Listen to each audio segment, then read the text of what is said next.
Good morning, Business Pros Maven. Mrs. Maven, if I could steal some time today, I am going to get my hair done. Done or sheared? Yeah, funny. I'm thinking of actually getting it done in some sort of bob this time. I need a new look. Anyhow, Mrs. Maven, Morgan Stanley. The coverage of Morgan Stanley has been gross. Not that, but gross. Yeah. Hey, look.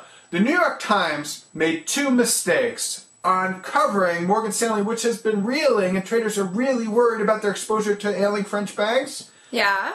That the New York Times made two mistakes that the Wall Street Journal didn't make, and you really have to stay attuned to what the Wall Street Journal says, because I haven't liked the banks for a long, long time because of their obscure books. But if you listen to the New York Times, not the Wall Street Journal, you'll be even more confused and even more fearful than you should be, and you should be pretty fearful.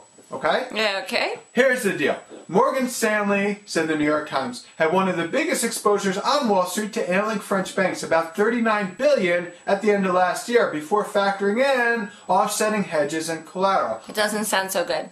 Yeah, but what are the two things wrong with that little entry? I don't know. I'm a shrink. Why would I know about this? Mrs. Maven, you help our daughter with fancy math nobody can understand? I do.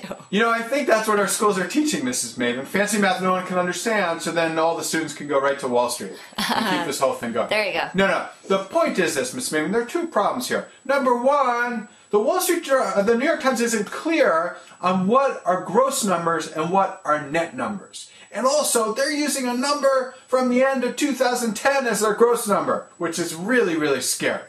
All right? The Wall Street Journal does differently. They said, hey, there's been confusion with this gross and net.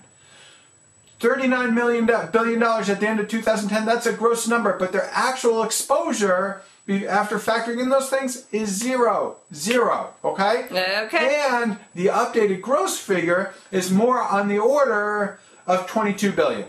Not $39 billion.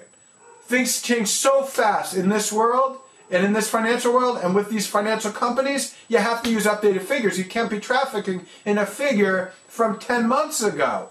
You need to delve in and get the updated figure. And you need to make the distinction between gross and net. Any questions here, Miss Mary? Nope. I got it. Okay, I'm off to the beauty parlor. Anyhow, viewers, if you disagree with me, and you won't, but if you do, feel free to email me at marik.fuc@street.com. And remember, when it comes to Morgan Stanley, they just don't get it.